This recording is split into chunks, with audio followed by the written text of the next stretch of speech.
नमस्कार, मैं हूं प्रकाश श्रीवास्तव। हमारे खास कार्यक्रम पूरा सच में आपका स्वागत है।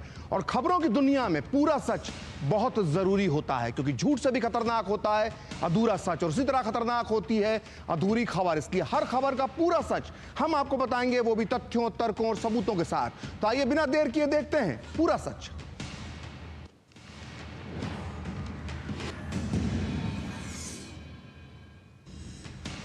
डॉक्टर बाबा साहेब भीमराव अंबेडकर के नाम पर एक बार फिर देश में सियासत हो रही है। कल राज्यसभा में संविधान पर चर्चा करते हुए गृह मंत्री अमित शाह ने देश के सामने कुछ महत्वपूर्ण तथ्य रखे थे, जिसमें उन्होंने बताया था कि कांग्रेस हमेशा से न केवल डॉक्टर अंबेडकर की अनदेखी करती आई है, बल्कि उनका अपमान भी करती है। अब इस पर सफाई देने की बजाय कांग्रेस उल्टा गृह मंत्री अमित शाह पर ही डॉक्टर अंबेडकर के अपमान का आरोप लगा रही है। आज पूरा सच में हम इसी मुद्दे की पड़ताल करेंगे और जानेंगे पूरा सच कि क्या सही में कांग्रेस ने बाबा साहेब का हमेशा अपमान किया है। आज हम ये राज भी खोलेंगे कि आखिर कैसे थे कांग्रेस और डॉक्टर अंबेडकर के रिश्ते। आखिर बाबा साहेब अंबेडकर पंडित जवाहरलाल नेहरू के लिए क्या सोचते थे। आखिर क्यों डॉक्टर अंबेडकर पंडित जवाहरलाल नेहरू को मुस्लिम तुष्टीकरण करने वाला नेता मानते थे। आखिर क्यों डॉक्टर अंबेडकर ने नेहरू को दलित विरोधी कहा था। आज हम ये भी बताएंगे कि क्या सही में नेहरू और कांग्रेस ने डॉक्टर अंबेडकर को धांधली से चुनावों में हराया था। आज ईवीएम चिल्लाने वालों को यह राज मालूम पड़ेगा कि डॉक्टर अंबेडकर इस देश में चुनावी धांधली का शिकार होने वाले पहले नेता थे। आज हम आपको यह पूरा सच भी बताएंगे कि कैसे डॉक्टर अंबेडकर की मौत के बाद भी उनकी अनदेखी की गई। आज आपके सामने ये राज खुलेगा कि कैसे नेहरू ने संसद में सेंट्रल हॉल में बाबा साहेब की तस्वीर लगाने से मना करते हुए कहा था कि यहां जगह नहीं। आज आपको यह भी पता चलेगा कि आखिर डॉक्टर अंबेडकर की मौत के 34 साल बाद क्यों उन्हें नहीं दिया गया भारत रत्न। तो आज डॉक्टर अंबेडकर के गुनहगार एक एक करके बेनकाब होंगे, लेकिन उसके पहले देखते हैं कि गृह मंत्री अमित शाह ने अपनी प्रेस कॉन्फ्रेंस में क्या कहा।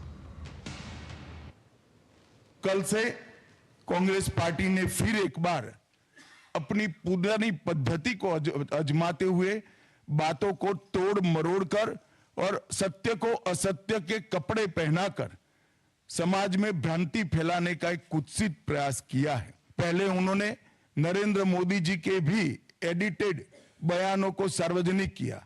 चुनाव जब चल रहा था, मेरे बयान को एआई का उपयोग कर एडिट किया गया और पूरे देश में इसको प्रसारित करने का घृणित काम किया गया।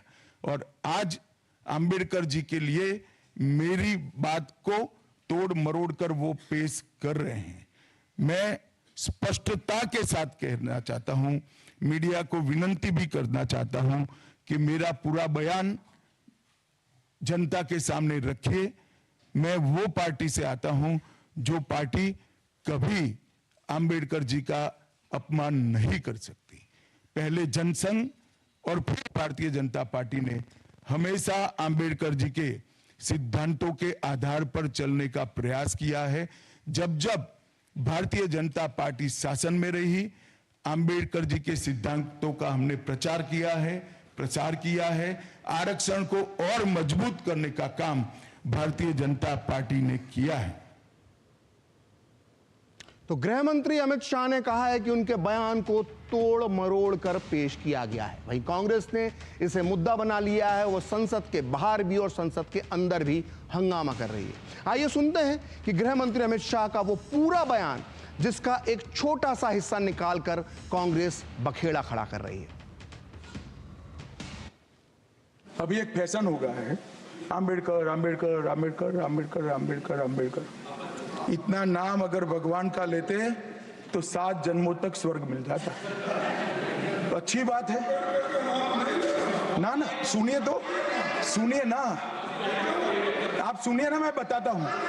हमें तो आनंद है कि अंबेडकर का नाम लेते हैं। अंबेडकर का नाम अभी 100 बार ज्यादा लो, परंतु साथ अर्थ में अंबेडकर जी के प्रति आपका भाव क्या है ये मैं बताता हूं। मान्यवर, अंबेडकर जी को देश की पहली कैबिनेट से इस्तीफा क्यों दे दिया?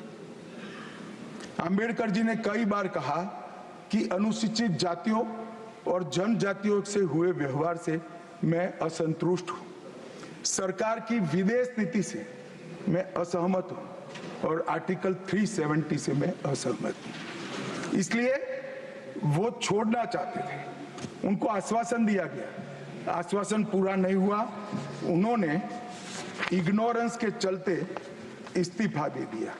और एक श्री BC रॉय ने पत्र लिखा कि अंबेडकर और राजाजी जैसे दो महानुभाव मंत्रिमंडल छोड़ेंगे तो क्या होगा।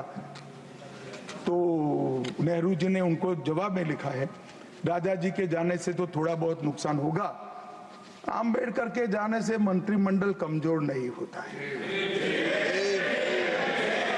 मान्यवर ये विचार जो खड़गे जी कह रहे हैं ना, क्या आपत्ति है, जिसका विरोध करते हो उसका वोट के लिए नाम देना है, कितना उचित है। क्योंकि अब अंबेडकर जी को मानने वाले पर्याप्त संख्या में आ गए हैं, इसलिए आप अंबेडकर अंबेडकर कर रहे हो। उधर पीएम नरेंद्र मोदी ने भी केंद्रीय गृह मंत्री अमित शाह के संबोधन की जमकर तारीफ की। उन्होंने राज्यसभा में अमित शाह के इस भाषण का एक हिस्सा भी क्लिप थी, एक हिस्सा था, उसे शेयर किया और सिलसिलेवार कई पोस्ट किए पीएम मोदी ने कहा कि संसद में अमित शाह ने डॉक्टर अंबेडकर के अपमान और SC/ST समुदायों की उपेक्षा के बारे में कांग्रेस के काले इतिहास को उजागर कर दिया है। उन्होंने जो तथ्य पेश किए उससे कांग्रेस सिर्फ साफ तौर पर सन्न रह गई है। इसलिए कांग्रेस अब नाटकीय तरीके से यानी ड्रामा कर रही है और अपने पापों को छुपाने में लगी है।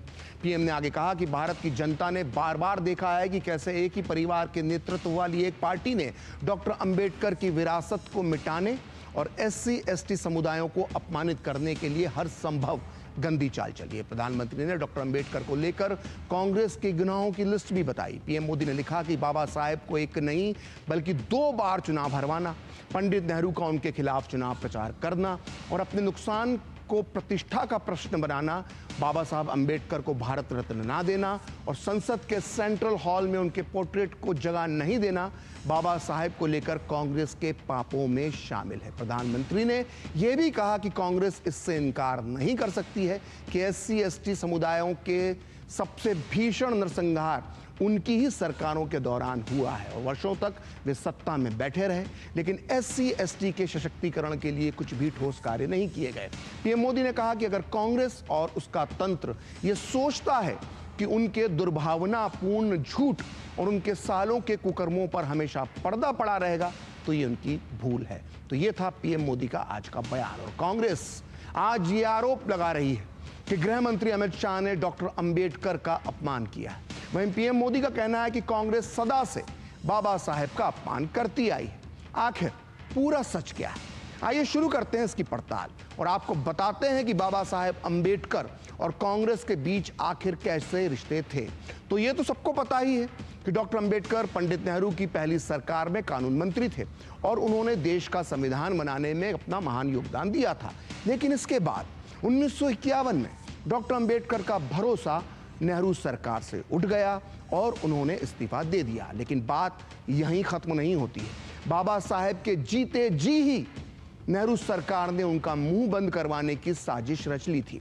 आपको ये जानकर आश्चर्य होगा कि जिस संसद में आज कांग्रेस डॉक्टर अंबेडकर के नाम की माला जप रही है, उसी कांग्रेस की नेहरू की सरकार ने डॉक्टर अंबेडकर को उसी लोकसभा के अंदर अपना इस्तीफा तक नहीं पढ़ने दिया था। 10 अक्टूबर 1951 को डॉक्टर अंबेडकर को अपना इस्तीफा पढ़ने से संसद में कैसे रोका गया, इसका रोचक वर्णन मिलता है किताब में, जिसका नाम है डॉक्टर बाबा साहेब अंबेडकर जीवन चरित्र और इसे लिखा है महान लेखक पद्म भूषण से सम्मानित धनंजय कीर ने। इस किताब को डॉक्टर अंबेडकर पर लिखी सबसे ऑथेंटिक बुक माना जाता है और खुद डॉक्टर अंबेडकर ने इस किताब का अनुमोदन किया था। तो पद्म भूषण धनंजय कीर ने अपनी इस किताब के पेज नंबर 415 पर जो लिखा है उसे आप ध्यान से सुनिए। 10 अक्टूबर 1951 को डॉक्टर अंबेडकर लोकसभा में बोलने के लिए खड़े हुए और उन्होंने कहा कि मुझे अपना बयान प्रस्तुत करने की अनुमति दी जाए। तब उपसभापति ने डॉक्टर अंबेडकर की मांग ठुकराते हुए उनसे कहा कि श्रीमान अंबेडकर, अगर आपने खुद के भाषण की कॉपी हमें पहले दे दी होती तो हम आपको अनुमति दे सकते थे। आप चाहें तो शाम 6 बजे अपना बयान दे सकते हैं। उपसभापति की ये बात सुनकर डॉक्टर अंबेडकर को अचरज हुआ और धक्का लगा। तब संसद सदस्य कुंजरू और कामत ने उपसभापति से पूछा कि क्या डॉक्टर अंबेडकर के भाषण की जांच की जाएगी। इस पर उपसभापति ने कहा कि मुझे यह देखना जरूरी है कि डॉक्टर अंबेडकर के बयान में कुछ अप्रासंगिक और बदनामी करने वाली बात तो नहीं है। तब डॉक्टर अंबेडकर ने गरज कर कहा कि इस तरह की तानाशाही के सामने मैं अपनी गर्दन नहीं झुकाऊंगा। और यह कहकर उसी समय डॉक्टर अंबेडकर अपने सारे कागज उठाते हैं और सदन से बाहर निकल जाते हैं। तो यह है कांग्रेस का असली इतिहास। देखा आपने कैसे डॉक्टर अंबेडकर को अपमानित होकर इन लोगों ने लोकसभा से बाहर कर दिया था। उन्हें अपना इस्तीफा तक नहीं पढ़ने दिया गया था, क्योंकि सरकार पहले उनके इस्तीफे की जांच करना चाहती थी। और अब सवाल उठता है कि आखिर नेहरू सरकार डॉक्टर अंबेडकर के इस्तीफे से इतना क्यों डर रही थी। आखिर इस्तीफे में ऐसा क्या लिखा हुआ था। दरअसल हमें बचपन से यह पढ़ाया गया है, और कहूंगा कि झूठ पढ़ाया गया है, कि डॉक्टर अंबेडकर ने इसलिए इस्तीफा दे दिया था क्योंकि संसद में हिंदू कोड बिल पास नहीं हो पाया था। ये बात सच तो है, लेकिन ये अधूरा सच है। और जैसा मैं हमेशा कहता हूं कि अधूरा सच झूठ से भी खतरनाक होता है, इसलिए अब सुनिए पूरा सच। दरअसल डॉक्टर अंबेडकर के इस्तीफे की एक बहुत बड़ी वजह नेहरू की दलित विरोधी नीति और नेहरू की मुस्लिम तुष्टीकरण की नीति थी। और ये बात खुद डॉक्टर अंबेडकर ने अपने इस्तीफे के बाद दिए बयान में कही थी। 10 अक्टूबर 1951 में दिए गए अपने इस्तीफे में डॉक्टर अंबेडकर ने साफ साफ लिखा था कि नेहरू सरकार में दलितों की अनदेखी हो रही है और नेहरू का पूरा ध्यान सिर्फ और सिर्फ मुसलमानों की सुरक्षा में लगा हुआ है। यानी नेहरू की मुस्लिम तुष्टीकरण की नीति का सीधा सीधा नुकसान दलितों को हो रहा है, डॉक्टर अंबेडकर का कहना था। और डॉक्टर अंबेडकर का इस्तीफा प्रकाशित हुआ है अंबेडकर राइटिंग्स एंड स्पीचेस के वॉल्यूम 14 के खंड 2 के पेज नंबर 1317 से लेकर 1327 तक में। और इस ग्रंथ को पहले 1979 में महाराष्ट्र की सरकार ने प्रकाशित किया था और बाद में 2013-14 में मनमोहन सिंह की सरकार की देखरेख में इसे फिर से छापा गया। जाहिर है इसकी सच्चाई पर अब कोई सवाल नहीं उठा सकता। खैर, पूरे 10 पेज के अपने इस्तीफे में बाबा साहब ने लिखा था कि पूरी दुनिया में सबसे खराब स्थिति भारत के दलितों की है, फिर भी दलितों को कोई राहत क्यों नहीं दी गई है। यह सरकार यानी नेहरू की सरकार दलितों की तुलना में मुसलमानों की सुरक्षा को लेकर हमेशा ज्यादा चिंतित रहती है। प्रधानमंत्री नेहरू का पूरा समय और ध्यान मुसलमानों की सुरक्षा के लिए लगा होता है। मैं भी भारत के मुसलमानों को सुरक्षा देना चाहता हूं, लेकिन क्या सिर्फ मुसलमानों को ही इस देश में सुरक्षा की आवश्यकता है? क्या दलितों, आदिवासियों और ईसाइयों को सुरक्षा की आवश्यकता नहीं है? सरकार ने इन समुदायों के लिए क्या चिंता दिखाई है? डॉक्टर अंबेडकर ने आगे लिखा कि जहां तक मैं समझता हूं कि मुसलमानों की तुलना में दलितों को कहीं अधिक देखभाल की जरूरत है। यह डॉक्टर अंबेडकर के इस्तीफे का एक अंश था। और डॉक्टर अंबेडकर ने 1951 में नेहरू मंत्रिमंडल से इस्तीफा दिया था और इसी साल देश में पहले आम चुनाव भी हो रहे थे। और अपने चुनाव प्रचार के दौरान भी डॉक्टर अंबेडकर ने तत्कालीन प्रधानमंत्री नेहरू पर दलित विरोधी होने के आरोप लगाए।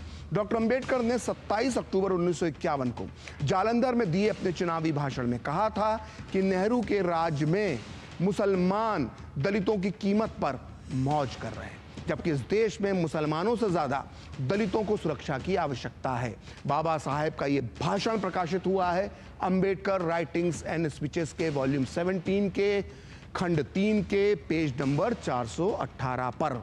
और इस भाषण में डॉक्टर अंबेडकर ने जो कहा था उसे आज के कांग्रेस के नेताओं को बहुत ध्यान से सुनना चाहिए। अंबेडकर ने उस दिन कहा था कि कांग्रेस पार्टी के नेता पंडित नेहरू को ही देख लीजिए, उन्होंने पिछले 20 सालों में 2000 से ज्यादा भाषण दिए हैं, लेकिन उन्होंने एक बार भी दलितों के कल्याण के बारे में नहीं कहा। इससे आप अंदाजा लगा सकते हैं कि कांग्रेस पार्टी के नेता यानी नेहरू के लिए अंबेडकर कह रहे हैं कि ऐसे नेता जब इतने अड़ियल हैं तो उन्हें हमारे लोगों यानी दलितों से कितनी हमदर्दी हो सकती है। पंडित नेहरू हमेशा मुसलमानों के पक्ष में रहे हैं। मैं मानता हूं कि मुसलमानों की उपेक्षा नहीं होना चाहिए, लेकिन मैं ये नहीं चाहता हूं कि मुसलमानों को उन दलितों की कीमत पर मौज करना चाहिए, क्योंकि दलितों को उनसे ज्यादा सुरक्षा की आवश्यकता है। डॉक्टर अंबेडकर ने आगे कहा कि मैंने सुना है कि कुछ लोग पंडित नेहरू के पास गए और उनसे अनुरोध किया कि दलितों के लिए कुछ किया जाना चाहिए, लेकिन पंडित नेहरू ने उनसे कहा कि उनके लिए सब कुछ किया जा चुका है और अब दलितों को किसी विशेष चीज की जरूरत नहीं है। डॉक्टर अंबेडकर आगे लिखते हैं कि बंटवारे के समय जब दलितों को पाकिस्तान की सरकार ने जबरदस्ती रोक लिया ताकि उनके लोगों को छोटे मोटे काम ना करना पड़े, तो मैंने पंडित नेहरू से गरीब दलितों को वहां से निकालने के लिए कुछ करने को कहा। डॉक्टर अंबेडकर आगे लिखते हैं कि पंडित नेहरू ने कुछ नहीं किया। मैंने अपने लोगों को निकालने के लिए 2 लोगों को पाकिस्तान भेजा और हमारी महार बटालियन को भी गरीब अनुसूचित जातियों की सुरक्षा के लिए वहां भेजा गया।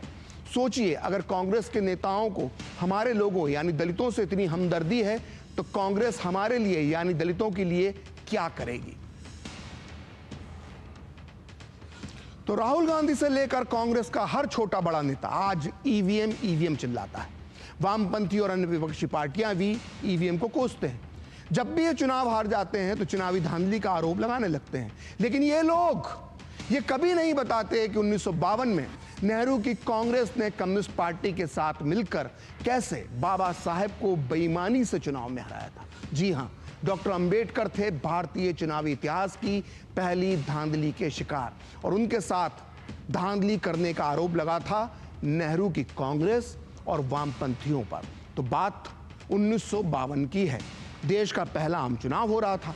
डॉक्टर अंबेडकर नेहरू मंत्रिमंडल से इस्तीफा दे चुके थे और उत्तरी मुंबई यानी नॉर्थ बॉम्बे उस सीट को कहते थे, वहां से चुनाव लड़ रहे थे। उन्हें हराने के लिए नेहरू की कांग्रेस और कम्युनिस्ट पार्टी ने हाथ मिला लिया और कांग्रेस ने एक दूध के व्यवसायी नारायण कजरोलकर को अपना उम्मीदवार बनाया। वहीं कम्युनिस्ट पार्टी के वरिष्ठ नेता श्रीपद अमृत दांगे ने पर्चे बंटवाए जिसमें डॉक्टर अंबेडकर को खुलेआम देशद्रोही कहा गया। ये वही दांगे हैं जो बाद में जाकर कम्युनिस्ट पार्टी के सबसे बड़े पद तक पहुंचे यानी महासचिव बने। अब बात करते हैं नतीजों की। चुनाव में जमकर धांधली हुई और डॉक्टर अंबेडकर करीब 14,000 मतों से चुनाव हार गए और हैरत की बात है कि इन चुनावों में पूरे 74,333 वोट कैंसिल किए गए। तो 1952 में डॉक्टर अंबेडकर की इस चुनावी हार का विस्तार से वर्णन किया है पद्म भूषण से सम्मानित महान लेखक धनंजय कीर ने अपनी किताब डॉक्टर बाबा साहेब अंबेडकर जीवन चरित्र में। इस किताब को डॉक्टर अंबेडकर पर लिखी सबसे ऑथेंटिक किताबों में माना जाता है, जैसा मैंने आपको बताया। और इस पुस्तक में कीर ने बताया है कि किस तरह से डॉक्टर अंबेडकर के साथ कांग्रेस और कम्युनिस्ट पार्टियों ने षड्यंत्र रचा। अपनी इस किताब के पेज नंबर 418 पर पद्म भूषण से सम्मानित धनंजय कीर लिखते हैं कि अपनी चुनावी हार के बाद डॉक्टर अंबेडकर ने अपने बयान में कहा कि मुंबई की जनता ने मुझे इतना बड़ा समर्थन दिया तो वह आखिर कैसे बर्बाद हो गया। इलेक्शन कमिश्नर को इसकी जांच करना चाहिए। वहीं समाजवादी नेता जयप्रकाश नारायण ने अपने बयान में कहा कि इस चुनाव को लेकर डॉक्टर अंबेडकर की तरह मेरे मन में भी शक है। इस हार से लोगों को काफी आश्चर्य हुआ। वहीं डॉक्टर अंबेडकर का मानना था कि कम्युनिस्ट नेता श्रीपाद अमृत दांगे के षड्यंत्र की वजह से उनकी हार हुई है। तो ऐसा नहीं है कि बाबा साहेब अपने ऊपर लगे इस अत्याचार पर चुप रहे। उन्होंने चुनावी धांधली के खिलाफ अदालत में, कोर्ट में एक केस दायर किया और बाबा साहेब ने कोर्ट में जो पिटीशन दायर की थी उसकी एक कॉपी इस वक्त मेरे हाथ में है। इस याचिका में डॉक्टर अंबेडकर ने अपने खिलाफ हुई धांधली को बेनकाब करते हुए एक एक सबूत दिया था। हैरत की बात है कि डॉक्टर अंबेडकर की हर छोटी बड़ी बात बताने वाले वामपंथी और कांग्रेसियों का इकोसिस्टम कभी इस बात की चर्चा नहीं करता कि बाबा साहेब अंबेडकर इस देश की चुनावी धांधली के पहले शिकार थे और उन्होंने कोर्ट में ये याचिका दायर की थी जिसकी कॉपी इस वक्त मेरे हाथ में है। और डॉक्टर अंबेडकर चुनावी घोटाले पर बाकायदा अदालत में उन्होंने केस दायर किया, जैसा मैं आपको बता रहा हूं। और ये वही पिटीशन है जो डॉक्टर अंबेडकर ने कोर्ट में दाखिल की थी। और इस पर जानी मानी अमेरिकी लेखक गैल ऑमवेट ने अपनी पुस्तक Ambedkar towards an enlightened India में लिखती हैं वो कि 1952 में अपनी चुनावी हार के बाद डॉक्टर अंबेडकर ने अदालत में केस दायर किया जिसमें उन्होंने आरोप लगाया कि कॉमरेड श्रीपाद अमृत दांगे की अगुवाई में वामपंथियों ने उनके खिलाफ चुनाव में धोखाधड़ी की है। इन चुनावों में 74,000 वोट रद्द हो गए थे। डॉक्टर अंबेडकर ने दावा किया कि वामपंथियों ने उनके खिलाफ गलत प्रचार यानी दुष्प्रचार किया था। अब आगे सुनिए, वो और दर्दनाक है। चुनाव हारने के बाद बाबा साहेब को गहरा सदमा लगा। वो बेहद बीमार रहने लगे, उनकी सेहत तेजी से गिरने लगी। ये बात मैं नहीं कह रहा, बल्कि ये बात कही है डॉक्टर बाबा साहेब भीमराव अंबेडकर की पत्नी डॉक्टर सविता अंबेडकर ने। उन्होंने 1952 में डॉक्टर अंबेडकर की चुनावी हार के बाद उनके बेहद करीबी दोस्त कमलकांत चित्रों को पत्र भेजा था। इसमें उन्होंने लिखा था कि राजनीति डॉक्टर साहब का जीवन है, वहीं उनकी मानसिक और शारीरिक स्वास्थ्य के लिए शक्तिवर्धक दवा है। संसदीय कार्य में उन्हें काफी दिलचस्पी है। उनकी बीमारी शारीरिक नहीं बल्कि मानसिक है। हालांकि उन्होंने अपनी चुनावी हार सहन कर ली है, लेकिन फिर भी पुरानी राजनीतिक घटनाओं से उनके स्वास्थ्य में उतार चढ़ाव आया है। अगर वो लोकसभा में चुने गए तो कौन सा काम हाथ में लेने हैं, इसकी प्लानिंग डॉक्टर साहब ने पहले ही बना रखी थी। लोकसभा ही उनकी कीर्ति और कर्तव्य के लिए उचित जगह है। ये डॉक्टर सविता अंबेडकर ने एक पत्र में लिखा था, जो बाबा साहेब अंबेडकर की धर्मपत्नी थी। तो 1952 के लोकसभा चुनाव में मिली हार ने डॉक्टर अंबेडकर को अंदर से तोड़कर रख दिया। वो पूरी तरह से बीमार रहने लगे थे, लेकिन जो झुक जाए वो फिर डॉक्टर अंबेडकर कैसा। 2 साल बाद 1954 में महाराष्ट्र के भंडारा में उपचुनावों में वो एक बार फिर चुनावी मैदान में उतरे। इस बार भी कांग्रेस ने अपनी पूरी ताकत बाबा साहेब को हराने में झोंक दी। लिहाजा इस बार वो 8000 वोटों से हार गए। पहले मुंबई, फिर भंडारा। 2 साल के अंदर मिली 2 चुनावी हारों से डॉक्टर अंबेडकर को गहरा सदमा लगा था। भंडारा की हार के बाद वो और ज्यादा बीमार रहने लगे और आखिरकार 6 दिसंबर 1956 को उनका दुखद निधन हो गया। तो पूरा सच में अब वक्त है एक ब्रेक का, और ब्रेक के बाद बताएंगे कि पंडित नेहरू के ने संसद में क्यों नहीं लगने दी थी बाबा साहेब की तस्वीर।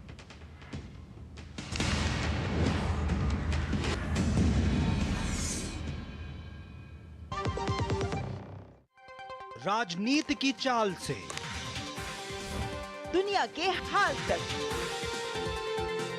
खेल के मैदान से किसान के खलियान तक, दिन भर की हर छोटी बड़ी खबर को समेटे खबर के हर किरदार को दिखाते हैं हम। डीडी न्यूज का प्राइम टाइम शो देखिए न्यूज नाइट हर रात 8 बजे।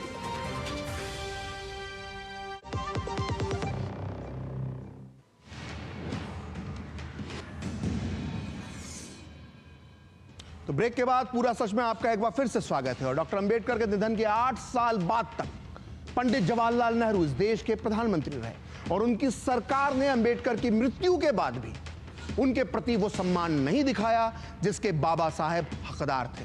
यहां तक कि नेहरू जब तक जीवित रहे उन्होंने संसद के सेंट्रल हॉल में भारत का संविधान बनाने वाले डॉक्टर अंबेडकर का चित्र तक नहीं लगने दिया। Selected works of Jawaharlal Nehru की सीरीज 2 के वॉल्यूम 2 के खंड 42 के पेज नंबर 492 के मुताबिक 1958 में कुछ सांसदों ने तत्कालीन संसदीय कार्य मंत्री सत्यनारायण सिन्हा से संसद के सेंट्रल हॉल में डॉक्टर अंबेडकर का चित्र लगाने की मांग की। सत्यनारायण सिन्हा ने इस मांग के बारे में 30 अप्रैल 1958 को प्रधानमंत्री नेहरू को जानकारी दी और उनसे उनकी राय मांगी। तब नेहरू ने कहा कि सांसदों को बता दिया जाए कि सेंट्रल हॉल में डॉक्टर अंबेडकर की तस्वीर लगाने के लिए कोई जगह नहीं है। लेकिन उसके उलट करीब इसी दौरान, इसी कालखंड में नेहरू ने संसद के सेंट्रल हॉल में मौलाना अबुल कलाम आजाद, हकीम अजमल खान और डॉक्टर मुख्तार अंसारी, डॉक्टर राजेंद्र प्रसाद और सी राजागोपालाचारी के चित्र लगाने का सुझाव दिया, लेकिन डॉक्टर अंबेडकर के चित्र लगाने का सुझाव नहीं दिया। यहां बड़ा सवाल उठता है कि आखिर संविधान के निर्माता डॉक्टर अंबेडकर का कद क्या बाकी इन नेताओं से कम था जो नेहरू ने इनकार कर दिया। आपको हम ये भी बताना चाहते हैं कि आखिरकार 1990 में वीपी सिंह की सरकार के दौरान पहली बार सेंट्रल हॉल में डॉक्टर अंबेडकर की तस्वीर लगाई गई। तो नेहरू ही नहीं, उनके बाद आने वाली कांग्रेस की बाकी सरकारों पर भी डॉक्टर अंबेडकर की अनदेखी का आरोप लगा। मिसाल के तौर पर डॉक्टर अंबेडकर को कांग्रेस की सरकारों ने भारत रत्न नहीं दिया। बाबा साहेब की मृत्यु 1956 में हुई। अपने पूरे जीवन में बाबा साहेब अंबेडकर ने सामाजिक आंदोलन चलाए, जातिवाद के खिलाफ जमकर लोहा लिया। सारी दुनिया उन्हें सिंबल ऑफ नॉलेज यानी ज्ञान का प्रतीक मानती है, लेकिन फिर भी कांग्रेस की सरकारों ने बाबा साहेब अंबेडकर को भारत रत्न के काबिल नहीं समझा। वहीं दूसरी तरफ जवाहरलाल नेहरू और इंदिरा गांधी कांग्रेस के वो नेता रहे जिन्हें उनके जीते जी, उनके जीवन काल में ही भारत रत्न घोषित कर दिया गया। नेहरू को 1955 में, तो इंदिरा गांधी ने खुद को 1971 में भारत रत्न से सम्मानित करवा लिया। और ये दोनों वो साल थे जब देश में कांग्रेस की सरकार थी। और आखिरकार 1990 में वीपी सिंह की सरकार ने बाबा साहब अंबेडकर को भारत रत्न से सम्मानित किया। तो बाबा साहेब अंबेडकर के अपमान को लेकर मची तकरार के बीच पीएम मोदी की 48 साल पुरानी एक तस्वीर भी सामने आई। ये तस्वीर 1986 की बताई जा रही है। इस तस्वीर को मोदी आर्काइव्स के नाम से बने एक एक्स हैंडल से पोस्ट किया गया है। इस पोस्ट में लिखा गया है कि 1986 में जब नरेंद्र मोदी भारतीय जनता पार्टी में शामिल हुए तो उन्होंने वहां रहते हुए जो शुरुआती पहल की उनमें से एक था बाबा साहेब अंबेडकर की विरासत का सम्मान करना। उनके लिए अंबेडकर एक मिशन की तरह है जिसे नरेंद्र मोदी ने तब से जारी रखा है। ये कुछ राजनीतिक संस्थाओं द्वारा अपने संकीर्ण राजनीतिक लाभ के लिए उनके नाम का इस्तेमाल करने से काफी पहले की बात है। और इतना ही नहीं, इस पोस्ट में लिखा है कि और इसके अलावा जो पीएम मोदी ने आज पोस्ट किया है उसमें उन्होंने भी लिखा है कि बाबा साहेब अंबेडकर के विजन को पूरा करने के लिए अथक प्रयास करने की उन्होंने बात कही है। पीएम मोदी ने कहा है कि हम जो कुछ भी हैं बाबा साहेब अंबेडकर की वजह से ही हैं और बीते एक दशक से ज़्यादा समय से उनके नेतृत्व वाली एनडीए सरकार ने बाबा साहेब के सपनों को पूरा करने के लिए बिना थके काम किया है। पीएम मोदी ने 25 करोड़ लोगों को गरीबी से बाहर निकालने, SC/ST कानून को मजबूत करने और स्वच्छ भारत जैसे सरकार के फ्लैगशिप कार्यक्रमों और योजनाओं का जिक्र करते हुए कहा कि इन योजनाओं ने गरीब और हाशिए पर पड़े लोगों की जिंदगियों को छुआ है। पीएम मोदी ने कहा कि उनकी सरकार ने पंचतीर्थ को विकसित करने का काम किया है जिनमें डॉक्टर अंबेडकर से जुड़े 5 ऐतिहासिक जगह हैं। दशकों तक चैत्य भूमि में जमीन का मुद्दा अटका पड़ा था, लेकिन उसे न सिर्फ हल किया गया बल्कि पीएम मोदी खुद वहां प्रार्थना करने भी गए। मोदी सरकार के दौरान ही दिल्ली के 26 अलीपुर रोड को भी विकसित किया गया जहां डॉक्टर अंबेडकर ने अपने आखिरी वर्ष गुजारे थे।